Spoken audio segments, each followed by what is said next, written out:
that has been played on loop at my house lately is Savage Love by Jason Derulo, but the clean version. My little boys love that song. They know every word, every clean word, and it's on all the time here, and I love hearing them sing it. I think it's adorable. They've started to really get into music, and it just warms my heart. My name is Myrna Wilson. I'm from Mission Viejo, California.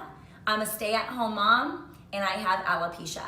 My hair loss journey over the course of the last 4 years has been a super wild ride. I've been completely bald. I've had total hair loss all over my body, and I'm in now that awkward regrowth stage. One thing that I wish that I knew when I started this hair loss journey is that going out and buying a wig and wearing wigs isn't your last resort scary thing. You really can make it fun, and it's a really fun process if you make the best out of it. The best part of being an education ambassador is helping other hair loss babes throughout their hair loss journey. I love sharing tips and education to not only make the process of wearing wigs fun, but to maintain your investment.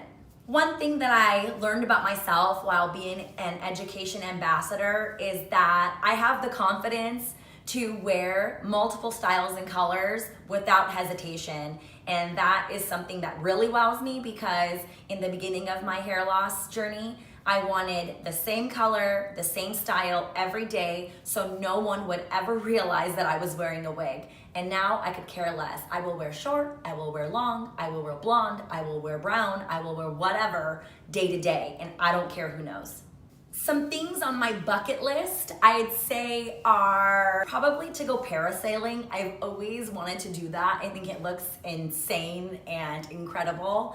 I would love to do it in the Adriatic and Croatia, because that's where I'm from. Another thing that I would love to do is zip line somewhere amazing, like a amazing forest or something. I think that would be pretty cool.